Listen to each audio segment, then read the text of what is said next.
Olá, pessoal. Estamos iniciando mais um podcast da Universidade do Carbono, que é uma iniciativa de ensino em colaboração do PSEG e da BR Carbon, que busca incentivar e qualificar profissionais para o mercado de carbono.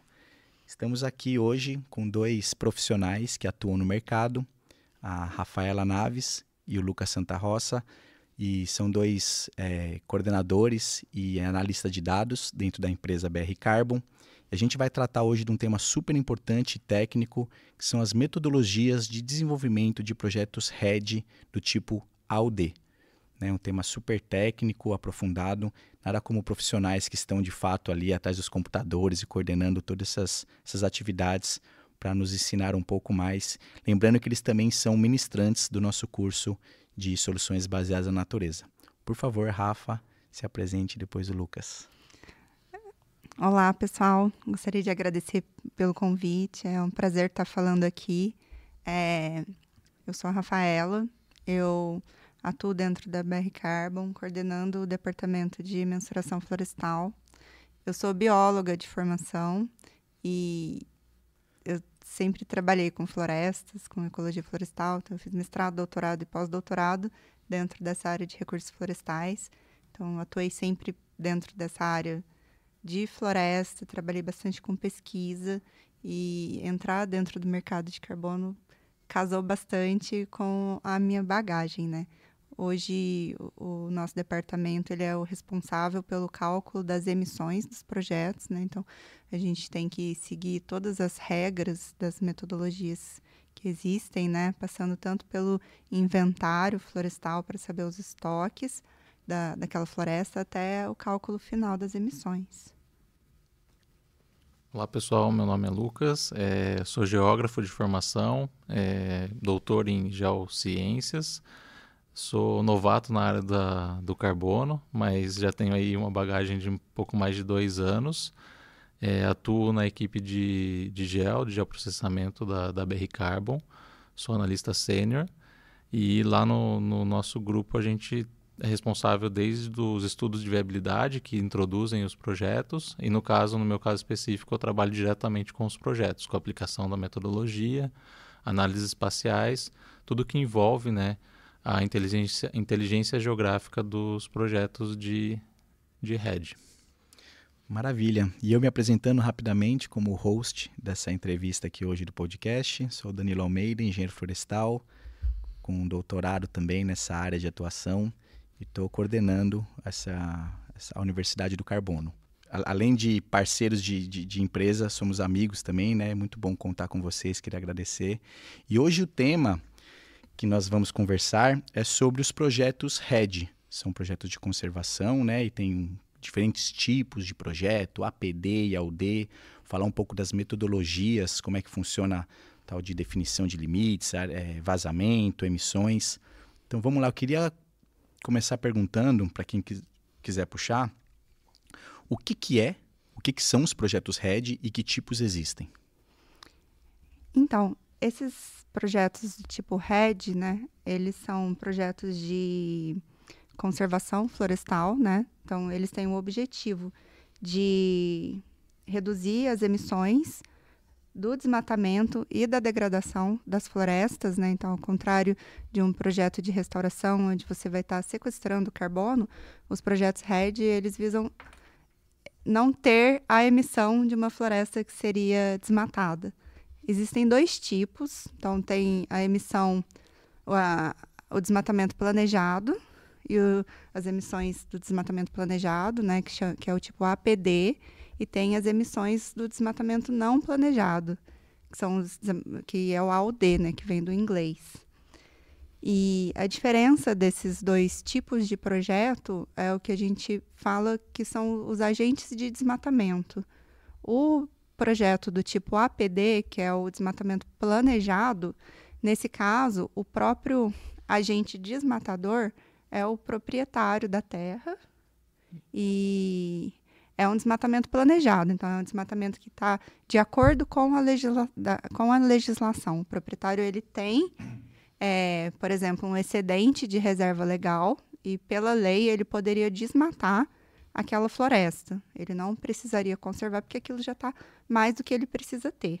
E aí ele tem uma permissão, por exemplo, para colocar um pasto ali naquela floresta. Então, ele tem uma permissão legal para desmatar aquela floresta e ele vai poder fazer um projeto de conservação ali para poder não desmatar aquela floresta. Então, o APD é isso. O AUD, já diferente disso, né? Ele é um desmatamento não planejado, onde o agente desmatador não é o proprietário da terra, é um agente desmatador exógeno ali à propriedade. E esse desmatamento, ele é não planejado, né? E ele é ilegal. Ou seja, no APD, o proprietário ele tem um documento que fala que ele pode desmatar. No AUD, é um desmatamento ilegal que acontece na região. Então, isso está de acordo com o contexto histórico da região para você fazer um projeto de AUD. Legal. Ou seja, o AUD, então, ele, por ser considerando desmatamento ilegal de agentes externos, ele é realizado na reserva legal da propriedade, né? Que é diferente do polígono de múltiplo uso. E aí hoje a gente vai tratar exclusivamente, com mais foco, nos projetos AUD, né? Porque de fato é um tema bem abrangente, não caberia dentro de um podcast falar sobre os dois. Na verdade já é um grande desafio, né? A gente tocar em aprofundar em algumas questões da metodologia. E aí falando mais do tipo do AUD, o Avoided Unplanned Deforestation, que é realizado nas áreas de reserva legal das propriedades, principalmente na Amazônia. Fala um pouco de como que é a metodologia, né? A definição dos limites de projeto, taxa de desmatamento, cálculo de emissões e etc.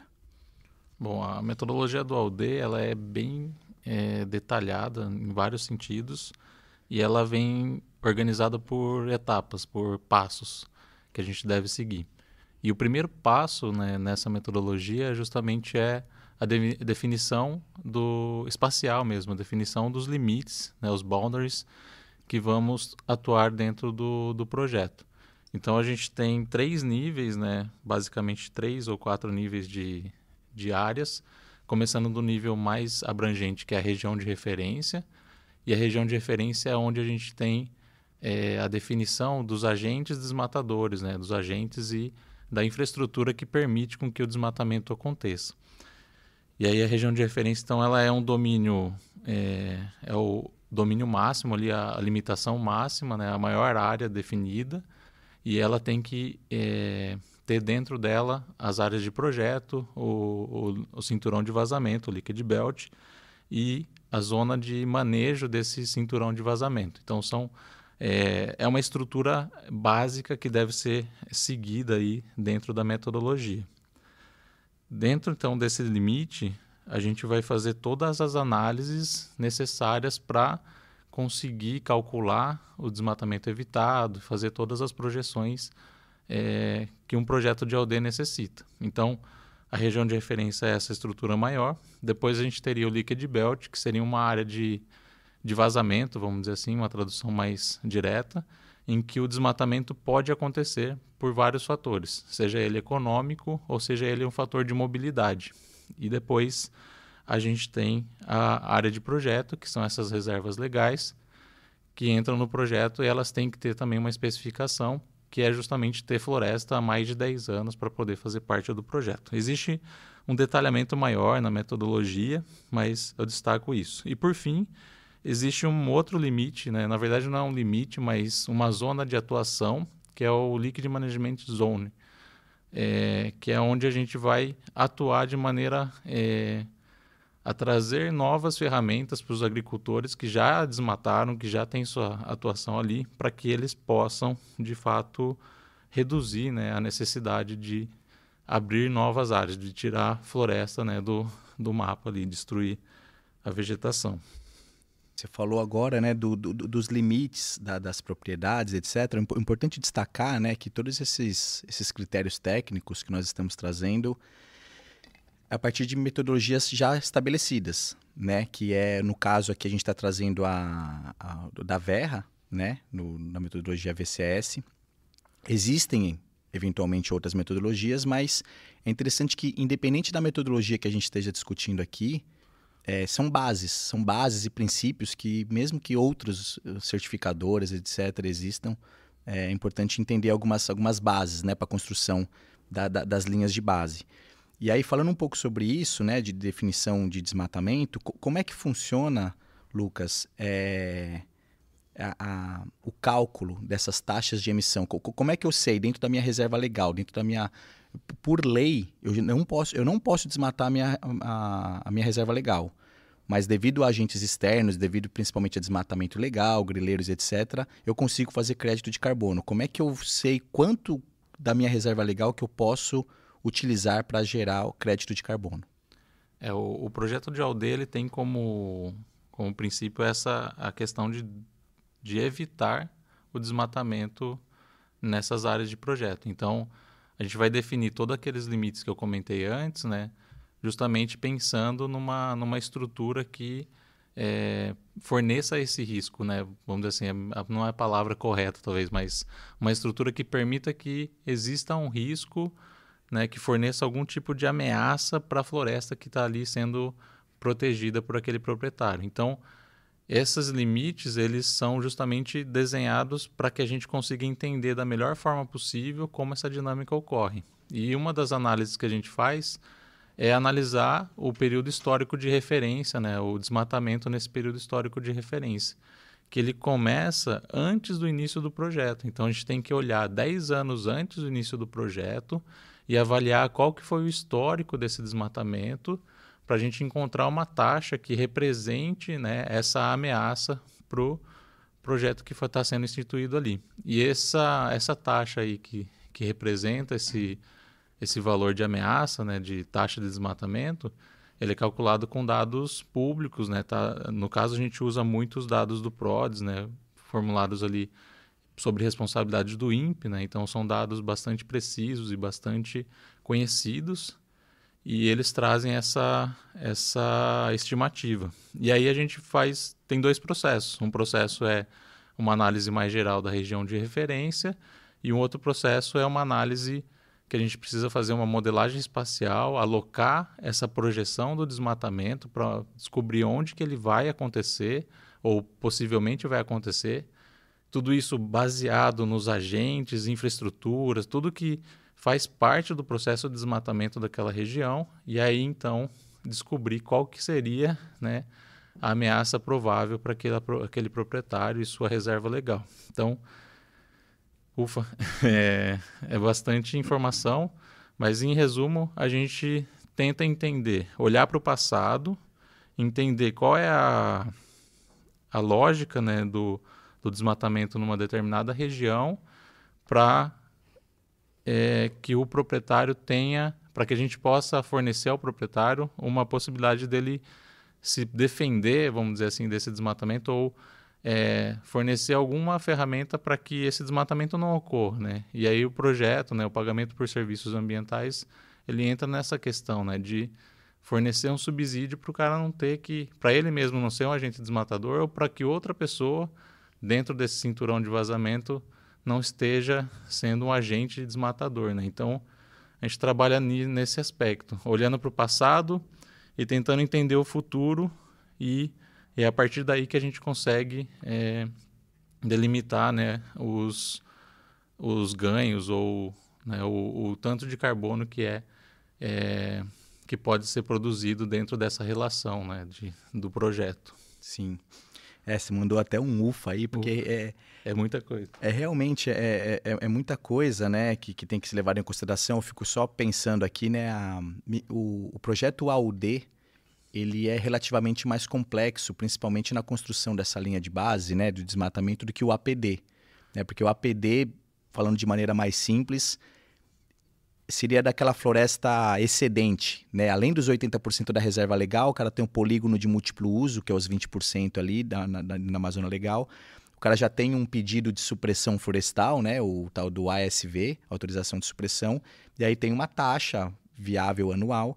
E o que eu quero dizer é que tipo, é bem mais evidente, né, do que isso daí que você está falando de considerar agentes externos. Então é uma complexidade maior, né, fazer um modelo dentro do AUD. Quando a gente fala de agentes externos, a gente está falando de uma situação socioeconômica da área e uma situação que pode ter um contexto político também e pode mudar o contexto de desmatamento de uma área. A gente vê isso constantemente quando analisa dados e faz esse cruzamento de informações. Então a gente vê, mudou um governo, mudou a forma como o governo trata a preservação ambiental. Altera completamente a ação ilegal de desmatamento ou como a pessoa lida com a floresta, né? A relação dela com esse contexto todo do desmatamento. E no APD é uma relação mais direta. É como se a gente colocasse um muro na propriedade e fala, não, o projeto acontece aqui. O AUD não, ele é aberto, ele é um ambiente aberto, então os fatores são externos. É uma complexidade muito mais difícil de ser assimilada, assim, vou escrever um projeto de AUD. Não é simples, né? A gente tem que pensar em vários fatores, incluindo, né, ser um agente de redução. A gente tem que ser um agente redutor do desmatamento. A gente tem que atuar na área de... Além da propriedade, né? Além da propriedade. Perfeito. E isso é que torna completamente diferente esses dois projetos. E uma outra palavra-chave aí dentro do contexto, né, dos projetos de carbono de REDD são o tal do cálculo de emissões. Você poderia explicar para a gente, Rafa, como é que é essa questão? O cálculo das emissões, né, que é de fato onde você vai conseguir saber o quanto de emissão você vai estar evitando se aquela floresta não for desmatada.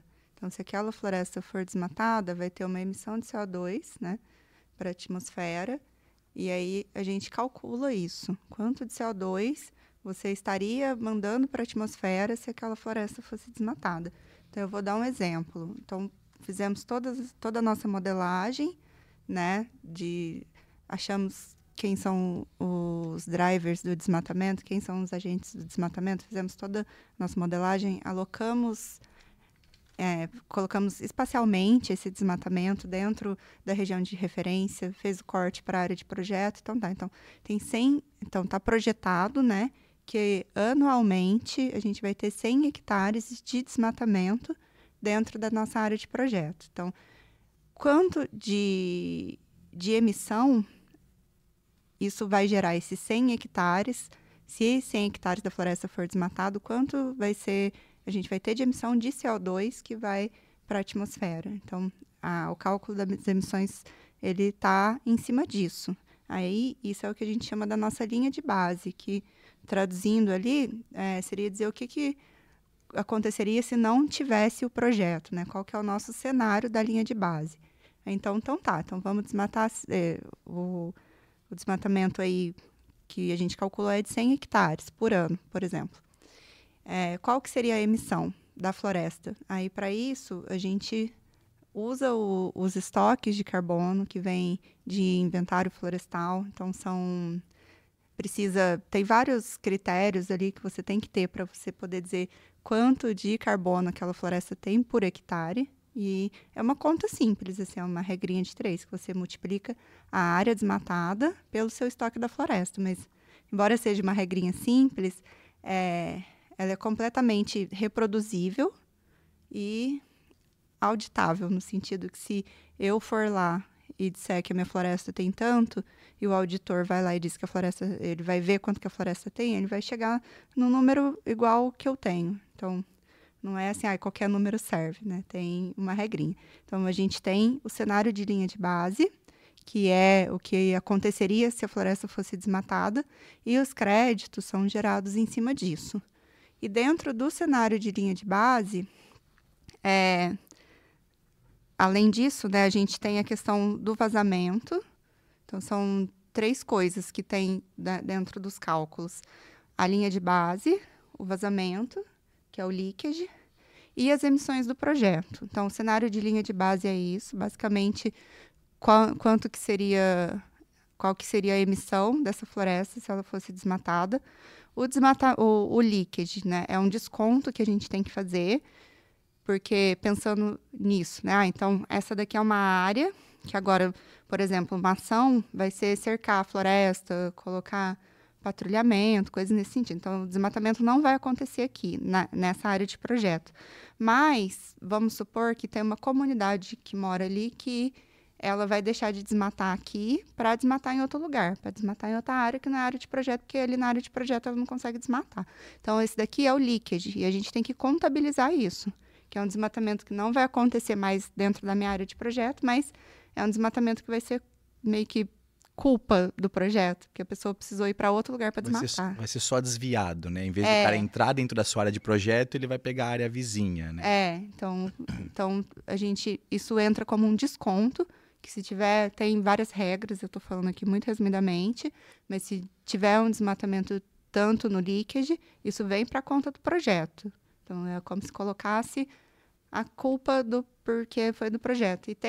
E outra coisa que entra nos cálculos, né, seria também as emissões dentro do projeto, porque hoje, né, na versão atual que a gente tem, que é a VM 0015 1.2, é possível ter atividades dentro da área de projeto que também geram emissões, né? Então, não é tipo, a floresta está ali intocada. Você pode ter coleta de lenha, coleta de extração de madeira, você pode ter algumas atividades ali dentro que elas vão ter alguma emissão, né? Mas que não é como a emissão de um desmatamento, né? De cortar um corte raso. Seriam emissões que causariam um declínio do estoque de carbono da floresta. Então, essas emissões do projeto também tem que entrar. E aí, o cálculo final, né, para você gerar seus VCUs, então, vai ser a linha de base, que é tudo isso que aconteceria no cenário de projeto, e aí depois você vem para o monitoramento, que é o que a gente chama de ex-ante e ex-post. Então, ex-ante é a linha de base, o que aconteceria se não tivesse o projeto, e ex-post é o que aconteceu, né? Depois que você fez seu projeto, você monitora. Você escolhe o período que você vai monitorar, mas os dados têm que ser anuais. Então, por exemplo, ex-ante, eu tinha um desmatamento que a gente projetou que era de 100 hectares. Ali, dentro da minha área de projeto, eu posso ter tido, 80 hectares de desmatamento. Então, eu tinha sido projetado que teria 100, então teve 80. O projeto não foi tão eficaz, né? Porque você ainda teve 80 hectares, então isso vai ser descontado. Então, as contas funcionam mais ou menos assim, muito resumidamente. Perfeito. Tem o cálculo de emissões ex-ante, que você falou, né? Que é o que seria emitido na ausência do projeto, que é a linha de base. E depois, durante os monitoramentos, que é quando você gera o tal dos VCUs, né? Que você falou que são os créditos em si. Você precisa ser, de fato, se aquilo que foi planejado de evitar o desmatamento está sendo, de fato, executado durante as verificações e monitoramento. Conta um pouco para a gente, Lucas, que você está diretamente nessa parte de inteligência geoespacial. Como é que é esse monitoramento do desmatamento a partir do momento que começou o projeto? Como é que você monitora e eventualmente calcula essas emissões que o projeto pode eventualmente acontecer? Então, a Rafa comentou que o projeto ele olha principalmente para a área de projeto e para o leakage, né, para a área de vazamento, que são as duas áreas que a gente usa para cálculo mesmo do VCU, né, do carbono ali que foi protegido, vamos dizer assim. E aí, no período de monitoramento, a gente deixa de falar desse carbono virtual, dessa floresta virtual, né, e começa a olhar para a floresta real. Tipo, o que aconteceu com o começo do projeto? Houve desmatamento ou não? E aí a gente tem duas formas de fazer isso, né? Tem uma forma que é mais contínua, que a gente usa os dados do DETER. Então, a gente olha semanalmente ou quinzenalmente para essas áreas para ver como que está essa dinâmica, para a gente já começar a entender e se necessário, avisar, né, os proprietários ou ter algum tipo de redirecionamento das ações. Isso é uma realidade e é possível ser feito. Isso depende muito do tamanho do projeto, né? Mas a gente consegue fazer esse tipo de monitoramento. Mas o que é mais utilizado ou mais usual é o desmatamento do PRODES, também produto do INPE, que é um produto já verificado, né? Ele é feito com todo o rigor e com analistas e tudo mais, que é o desmatamento propriamente dito, né?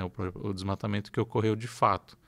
E aí a gente avalia o desmatamento, corte raso, para ver o que foi desmatado dentro das áreas de projeto, dentro do líquido, e faz uma comparação com o que foi projetado, que é isso que a Rafa comentou. Se houve um desmatamento superior do que foi projetado, o projeto não está sendo eficaz e ele vai ter algum tipo de punição, né? Vai perder, né, os créditos ali que estavam projetados no início, né, da sua concepção. Então é nesse sentido, a gente usa produtos brasileiros, né, usa dados internos e faz esse monitoramento, tenta fazer ele com uma certa frequência para entender o que está acontecendo, ou quando fecha o ano do projeto, a gente faz uma verificação mais detalhada ou mais fechada, que é a do PRODES.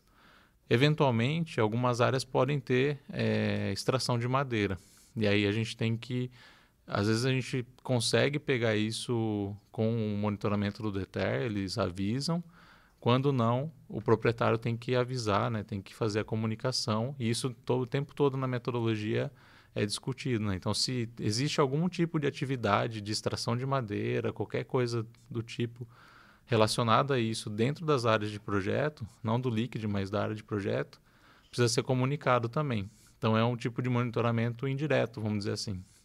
Que a gente não tem um produto espacial, geoespacial, mas a gente tem uma comunicação com o proponente do projeto para a gente fechar junto, né? Para a gente não ter nenhum tipo de surpresa em casos que ocorra algum tipo de extração de madeira. Tem um exemplo, né? Por exemplo, a gente tem um projeto que, quando tem uma comunidade envolvida, onde é explícito que a comunidade faz o uso de extração de autoabastecimento, não é necessariamente uma extração para venda, para comercialização e o desmatamento em si. Às vezes o cara tira uma árvore ou outra ali para fazer um mata-burro, para fazer uma casa. E quando é identificado isso, às vezes é feito um monitoramento mais de perto, né? Que é o caso que a gente faz nos projetos do Acre lá, que apesar de ser um APD, não um AUD, é preciso ser feito. Eu não sei se é muito específico do APD esse tipo de monitoramento quando tem o uso de autoabastecimento. Sim, é bem específico do APD e a gente faz um monitoramento mais restrito, no caso, para coibir ações de desmatamento ilegal, né? Seja na área de projeto ou na propriedade. Então, a gente tem enfrentado alguma questão relacionada a grileiros e tal, que invadem e desmatam, e aí a gente tem que atuar como inteligência geográfica para estar o tempo todo de olho e ver se não está acontecendo nada fora do normal, porque existe realmente a abertura de um roçado, né? Às vezes o filho do comunitário que já vivia ali, ele quer sua roça, né? Então ele constrói uma casinha, abre um roçado. Isso é um uso específico da comunidade que já vivia ali, já tem tradição. Dá para prever isso dentro da área? Dá para prever. Dá para prever isso, né? E agora é diferente de chegar um oportunista, abrir uma área gigante e querer vender lote lá, por exemplo. Então a gente fica de olho justamente por isso. Perfeito. E aí, dentro desse aspecto técnico todo que a gente tem conversado, tem tido muitas críticas, né? Os projetos de carbono, de maneira geral, têm recebido muitas críticas. E quais tipos de críticas? Saiu alguns artigos científicos recentes, né? Tem uma matéria no The Guardian uns meses atrás.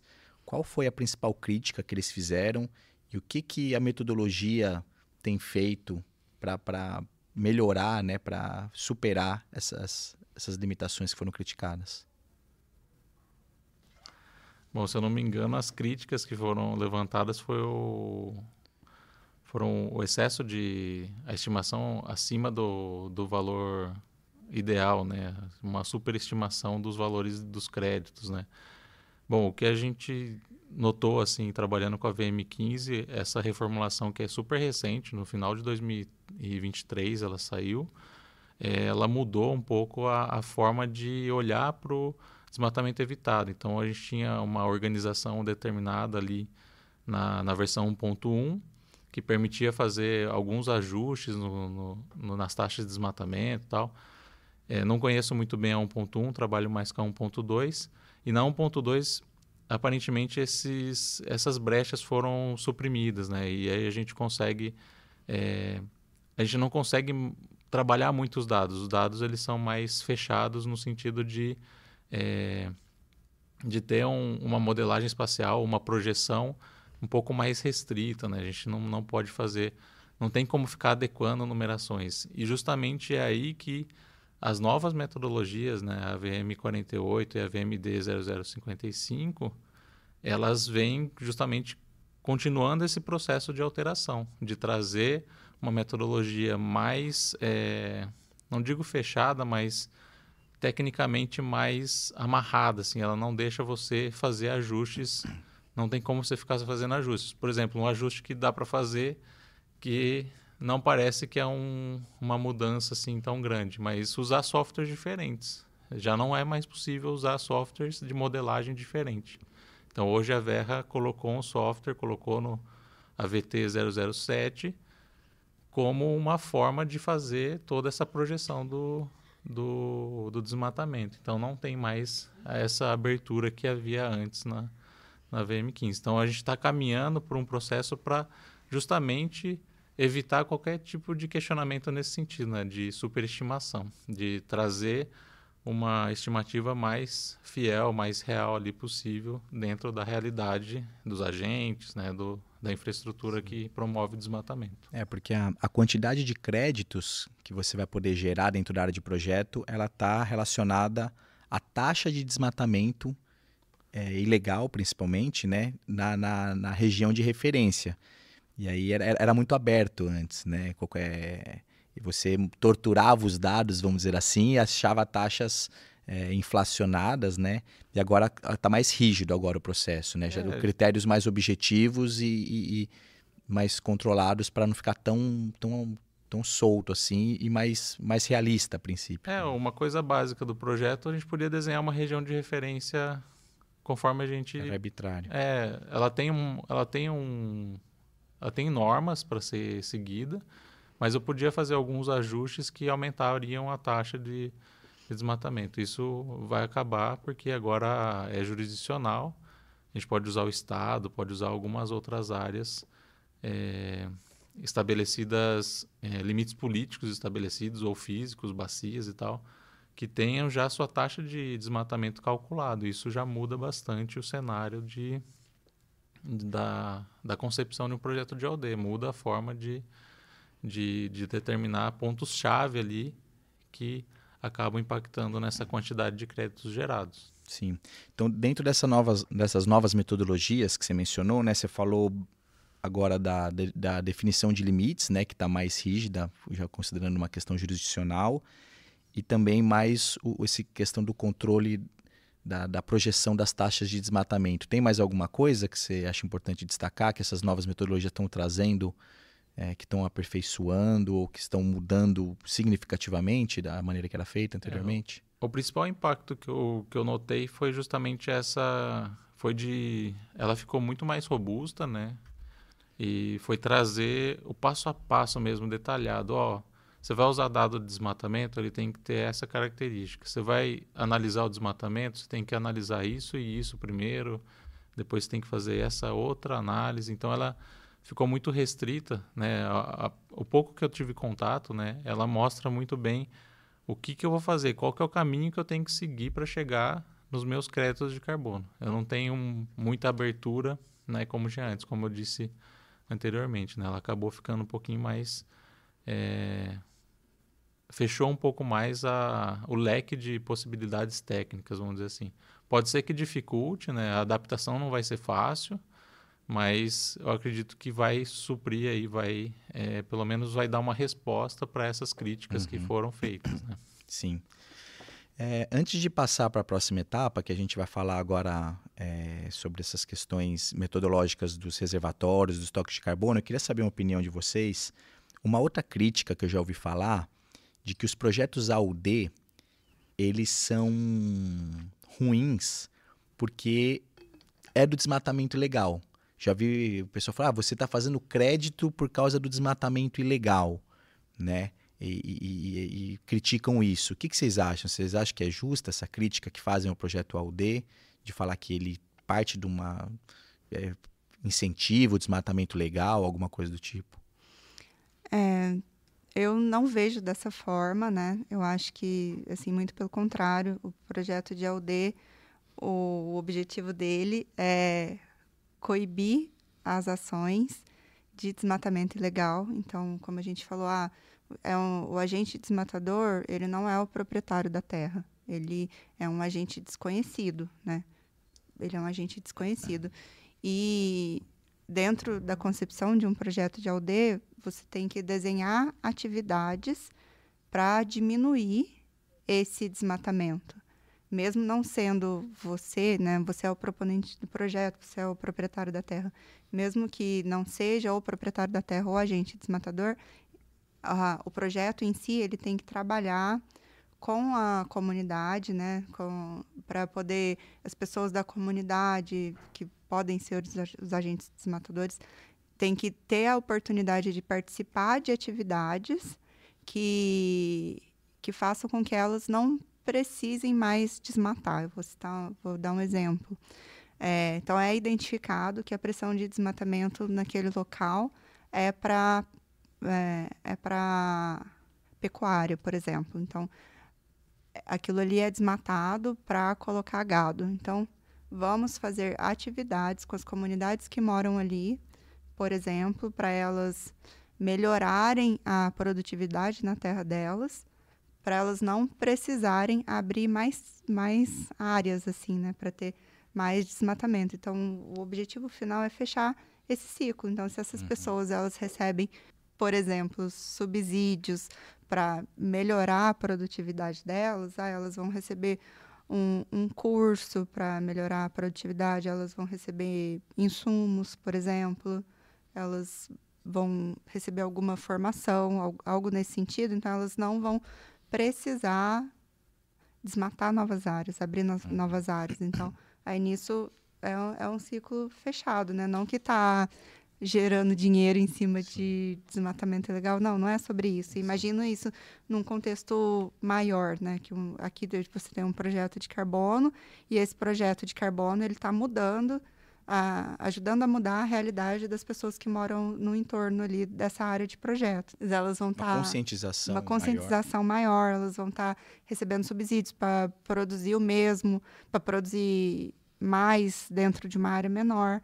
Então, isso vai ter um efeito dominó, né? Imagina que você tem um projeto de carbono, que você tem outro projeto de carbono, e com isso a gente vai estar diminuindo o desmatamento ilegal de uma grande região. Sim.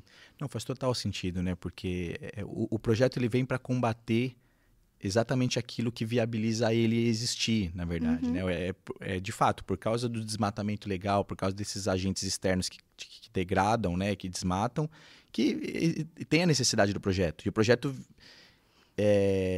ele tem essa intenção, não é simplesmente criar um muro e proteger a fazenda, mas tem as ações sociais, né, que inclusive é tema de um outro episódio do podcast, como é importante, né, esse engajamento, essa comunicação com os atores locais para de fato ser significativo, né? E por mais que a taxa de desmatamento favoreça o projeto visa reduzir essa taxa. Sim, combater E a longo prazo, a ideia é o projeto ter uma rentabilidade mínima. O início do projeto, a rentabilidade mais alta, é justamente para promover mais ações e conseguir reduzir, ter uma efetividade maior. Então, tem que ver nesse sentido. Não que alguém está ficando rico com um projeto de carbono, mas que ele está gerando uma quantidade de recursos que a gente consegue aplicar de forma mais efetiva e, dessa forma, trazer políticas públicas, né? Porque a gente não trabalha sozinho, a gente trabalha com as prefeituras, trabalha com outros organismos públicos que ajudam a implementar esses projetos. Muito bom. E ainda agora, Rafa, você como coordenadora do time de mensuração, conta um pouco para a gente como é que é essa parte metodológica para estimar os estoques de carbono. Né, os reservatórios, como que é feita a coleta, quando que você de fato é obrigado a mensurar ou pode contar com dados secundários e etc. Em relação aos reservatórios, né, existem ferramentas específicas do que deve ser feito em cada reservatório, né? Então, o que a gente fala de reservatório? São os diferentes reservatórios onde o carbono vai estar estocado, né? Dentro da floresta, o principal reservatório, né, o componente que tem mais biomassa e, consequentemente, carbono, é o que a gente chama da biomassa acima do solo das árvores vivas. Então, esse é o principal reservatório que a gente tem dentro da floresta. Então, se você tem um desmatamento, é ali que vai ser a principal emissão, né? Vai ser da perda desse componente. Da perda desse componente, né? A biomassa das árvores vivas acima do solo. Além desse componente, né, que é o principal, a gente tem outros componentes menores, assim, que tem uma importância menor dentro desse valor total, né? Então, a gente tem o componente abaixo do solo, que seriam as raízes e tal. A gente tem a biomassa de não árvores, né? Do inglês não trees, que é relacionado a palmeiras, a lianas. A gente tem o componente da liteira, que é aquilo que fica no chão da floresta, né? Que são galhos, frutos, folhas que caem ali, que também conhecido também como sarapilheira, né? Esses É. dias eu falei liteira, o pessoal, liteira é sarapilheira? Eu falei, que é do inglês litter, né? É, aquele componente que está ali no chão da floresta, né? A gente tem a liteira, tem a madeira morta, tem a madeira morta em pé, a madeira morta deitada, que chama. Tem o solo, que o solo é onde você tem grande parte do carbono também. Então, o componente da carbono orgânico do solo, SOC, né?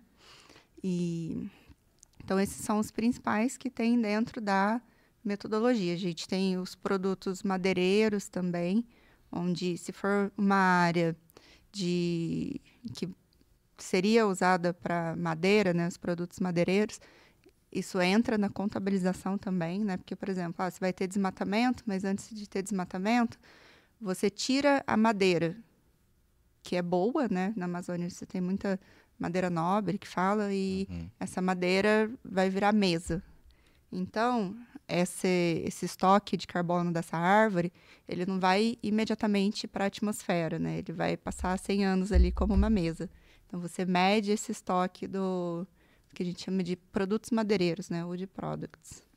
E aí, para cada um desses reservatórios, tem metodologias específicas e muito robustas, né? Para você, o que você deve medir, como você deve medir. Você tem que apresentar, para cada um desses estoques, ele tem que ter um valor de incerteza, né? Então, é bem robusta a metodologia em relação a isso. Quando você fala desses estoques, tem vários níveis que você pode ter. Você pode ter um nível bem global, assim, por exemplo, estoque de florestas tropicais, né? Você pode ter um nível mais local, estoque de floresta tropical, submontana e não sei o quê. Você pode ter os dados de inventário, que você vai em campo e coleta esses dados. Você pode usar dados de literatura, mas essa literatura tem que ter menos de 10 anos, tem que seguir várias regras, né, para você poder usar esses dados. Não é tipo, posso usar qualquer dado. Não é isso. Tem que ser um dado replicável, auditável. Se for dado de literatura, tem que ser menos de 10 anos. Então, tem várias regrinhas para cada um dos reservatórios que a gente tem que seguir. Legal. Então, e no caso do AUD, é obrigado a coletar esses dados em campo? Ou quando que é obrigado, quando que não é obrigado? Ou é uma vantagem coletar ou não? Como é que é isso? Não, no caso do AUD, que eu acho que no APD tem isso, né? No APD você tem que ter dados do extrato florestal, que a gente chama, né? Você tem que ter dados do inventário, em loco, né? Em loco, né, do extrato florestal que você está trabalhando. Mas dentro do AUD, esse dado não precisa ser da floresta ali, da sua área de projeto. Pode ser esse dado não precisa ser da sua área de projeto. Ela pode ser de uma floresta próxima ali. Como eu falei, você pode usar dados de literatura. Se você provar, né, que aquele dado de literatura é do mesmo extrato que você está chamando aquela sua floresta. Mas para você usar esse dado, pode ser um dado do IPCC, pode ser um dado de artigo. tem todas essas regras. Tem que ter menos de 10 anos, você tem que provar, esse dado tem que ter incerteza, né? Ele tem que vir de múltiplas unidades amostrais, né? Para você ter uma incerteza.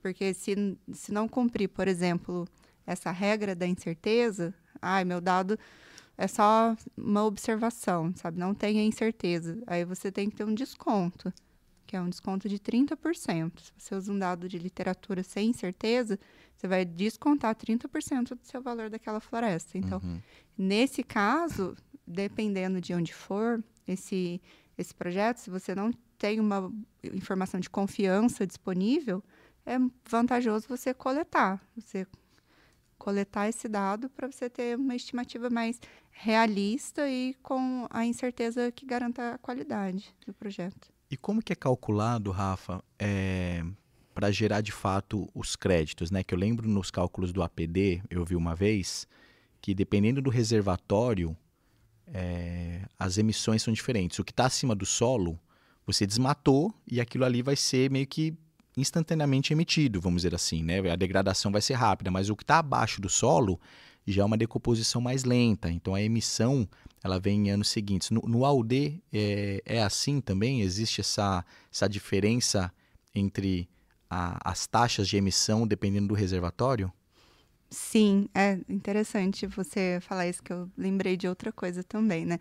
A gente tem que pensar aqui que o estoque não é só o estoque da floresta. A gente tem que pensar que existe o estoque da floresta e o estoque do que vai virar depois do desmatamento. Então, tem que pensar no estoque pós-desmatamento. E aí, essas emissões, né, elas são calculadas com base nisso. O que perdeu daquele estoque da floresta e o que virou essa área desmatada depois do desmatamento. Numa hipótese de desmatamento, o que seria, né? Seria um pasto, por exemplo, que é o mais comum, né? Dentro do contexto da Amazônia, o pasto é o mais comum. Então, você desmatou e essa floresta virou um pasto. Qual que é a biomassa arbórea de árvores num pasto? É zero, né? Então, os seus fatores de emissão, né, que a gente chama, ele vem dessa diferença do que é essa floresta e o que virou pós-desmatamento, né? E aí, pensando nesses diferentes reservatórios, é isso que você falou. A biomassa arbórea acima do solo, ela se perde imediatamente. Então, ela se perde imediatamente. Então, a emissão é imediata. Agora, a biomassa abaixo do solo, você cortou a floresta ali, teve um corte raso, a biomassa abaixo do solo, as raízes, por exemplo, né, elas não vão desaparecer imediatamente, né? Então, tem um fator, né, que a gente fala que para a raiz, por exemplo, né, para a biomassa abaixo do solo, é 1/10 por ano, não vai desaparecer imediatamente. E a gente leva isso em consideração. E, por exemplo, no solo, o carbono orgânico do solo. O carbono orgânico do solo é uma fonte bem considerável de carbono, mas também, você cortou a floresta, esse carbono não vai ser perdido imediatamente. E o carbono do seu uso posterior, né, do seu pós-desmatamento, ele pode ser até maior do que o carbono da floresta. Então, tem várias coisas aí para se considerar, né? Legal. E aí, indo para um próximo e último tema que eu queria conversar, é sobre o vazamento. Vocês já falaram sobre o vazamento, né? Mas eu queria saber um pouco mais, assim. Que, por exemplo, no APD, que o Lucas deu um exemplo super legal, que eu gostei da questão da parede, né? Você constrói uma parede, o vazamento ele é monitorado a partir do monitoramento do acompanhamento de outras propriedades daquele landowner lá, daquele dono de terra, né? E no caso do AUD, como é que é feito esse vazamento? Tem o tal do cinturão, tem aquele vazamento mais próximo que a Rafa falou. Como é que modela isso dentro dos cálculos de VCUs? O AUD, o Liquid Belt no AUD, ele tem uma outra... Ele tem justamente a função de mapear uma área que tem a probabilidade de ocorrência de novos desmatamentos. O líquido significa isso. No APD, como a gente está tratando diretamente com o proprietário, a gente vai olhar para as propriedades dele. No AUD, a gente está tratando com proprietários, a área de projeto ela vem de um proprietário específico, mas o agente desmatador ele é externo, então a gente tem que projetar uma área externa ao projeto. E é justamente nesse ponto que a gente acaba tendo que fazer uma das modelagens do ALD, que é olhar para o custo de oportunidade, que é uma das formas de fazer, ou pela mobilidade do desmatamento. Então, o custo de oportunidade seria, eu tenho um frigorífico, esse frigorífico ele consegue atuar num buffer específico. Esse buffer específico formaria, né, uma área de vazamento, porque é onde novas áreas de desmatamento e formação de pastagem seriam produzidas, seriam Potencialmente alocadas. alocadas para ter maior insumo ali, maior produção de gado para sua produção mesmo e venda, né? E o outro tipo é a mobilidade. A mobilidade é uma análise em que a gente vai olhar para toda a infraestrutura que tem na área e ver quais dessas infraestruturas, então ramais, estradas principais, navegação, se tem algum rio navegável e tal, olhar para isso, cruzar essas informações e chegar numa área que possa permitir algum tipo de deslocamento do desmatamento. Então, eu coloquei minha área de projeto ali, ela começou a ter projeto, eu instituí algum tipo de ação para coibir o desmatamento na minha área, esse desmatamento vai migrar. Como que ele vai migrar? Pelo acesso de alguma estrada que já existe, alguma coisa desse tipo, ou por um desmatamento já existente mesmo. E aí, então, a gente consegue modelar, né, espacialmente esse leakage belt. Então, são essas duas formas.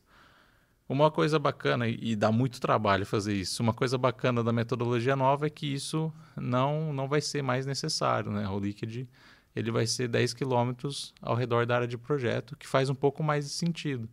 Porque a gente tem projetos que o leakage belt está próximo, mas ele não faz parte, muitas vezes, da área de projeto. Agora ele vai ter 10 quilômetros a partir da área de projeto. Uhum. Então as ações vão ficar muito mais concentradas. E aí isso facilita muito mais o trabalho do projeto de ALD, né? A gente não fica com uma área tão grande, e até porque o limite maior espacial ele é jurisdicional e ele não é mais pré-estabelecido pela região de referência. Então a gente vai ter uma outra forma de trabalhar, né? Mas enquanto a metodologia não entrou ainda nos eixos, né, para nortear os trabalhos de ALD, a VM15 1.2 ela tem esses dois métodos, né, que é o custo de oportunidade ou a mobilidade, né?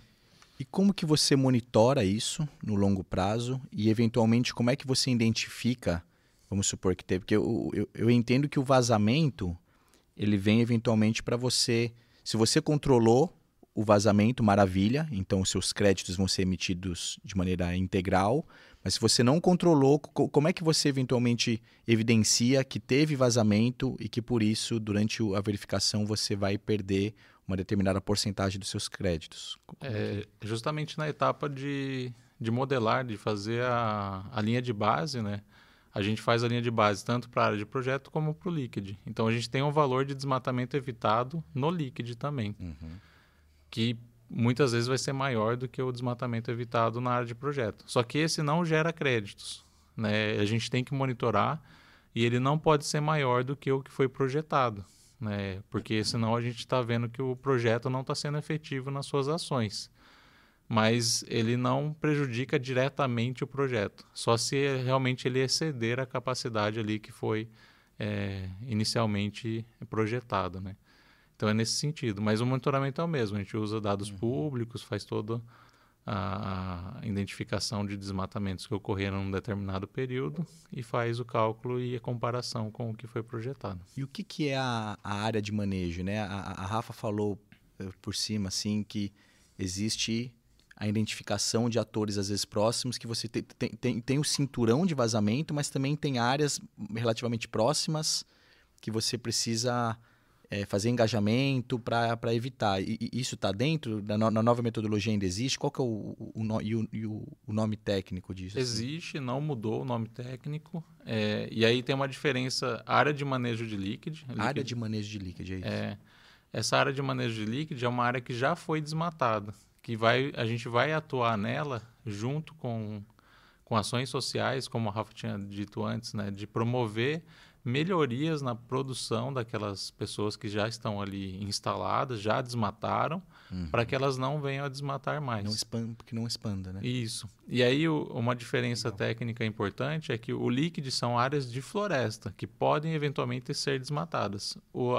A área de manejo do líquido são áreas que já foram desmatadas, próximas dessa região do líquido, em que a gente tem que trabalhar para que não ocorram novos desmatamentos. Super interessante. Agora indo para um fechamento aqui, né? Queria saber de vocês dois a importância, né, que vocês veem sobre essas novas metodologias e quais são os desafios que vocês veem para de fato elas serem realizadas, né? Bom, o desafio primeiro que eu vejo é técnico, né? Exige uma assimilação. Assim, como eu não estou há muito tempo no mercado de carbono, eu já vejo essa experiência de mudança de metodologia como a experiência de quando eu cheguei no mercado de carbono. De você assimilar aquele monte de documento com extensas páginas ali, e várias regras e tudo mais, ter que assimilar tudo isso de novo. A diferença é que a gente tem um norte. Quem conheceu a metodologia VM15 vai encontrar semelhanças na nova metodologia, e aí vai fazer as suas adaptações técnicas mesmo, né, de aprender um novo software, aprender uma nova análise espacial, pensar o projeto de outra forma, que o projeto, a gente muitas vezes fala, é só fazer um projeto. Não, a gente tem que pensar, né, tem que conceber ele de alguma forma. E isso vai mudar também, né, porque imagina que antes a gente desenhava uma área de atuação, agora ela já vem pré-estabelecida. Então, essas questões, de certa forma, vão ser desafiadoras, né? E estão sendo desafiadoras, a gente vê no dia a dia ali, que quando fala de VM 0048, arrepia, né? O pessoal ainda não sabe muito o que esperar dessa nova metodologia. Então, a gente está começando os estudos e tal, mas eu vejo que é uma parte bastante técnica, assim, de adaptação. Perfeito. Eu vejo essas mudanças de metodologia de uma maneira muito positiva para o mercado como um todo, tanto para os profissionais que atuam nos projetos, para os compradores de crédito, para a segurança do mercado como um todo, né? Porque tanto agora a metodologia para fazer RED, para fazer projetos de AR, é tudo espacialmente explícito, né? Então é tudo muito mais auditável, é tudo muito mais replicável, né? Então isso traz segurança, muito mais segurança para o mercado, que talvez acho que a principal crítica era essa, é uma caixa preta, a pessoa faz o que quiser, do jeito que quiser, agora isso não existe mais, você tem que provar espacialmente ali o que você está falando, que essa taxa de desmatamento é essa, sabe? Então, isso traz muito mais segurança para o mercado. Do ponto de vista de formação do profissional, né, isso vai demandar dele o domínio de todas essas ferramentas. Maravilha. Então tá bom, eu queria agradecer muito a Rafa e o Lucas por mais esse episódio. Foi feito de maneira bastante espontânea, né? Semana passada eu passei lá na BR Carbon, vamos gravar um podcast aí sobre essas questões metodológicas. E a ideia desse podcast é isso mesmo, né? Trazer aprofundamento, trazer o pessoal que vai ser ministrante dentro do nosso curso e que de fato a gente consiga melhorar, né? Melhorar as metodologias, melhorar o mercado, incentivar, alavancar. Então eu queria agradecer de verdade e quem quiser saber mais, quem tiver interesse de se aprofundar, mais detalhes, acesse o nosso site, nossas redes sociais da Universidade do Carbono. Obrigado e até logo.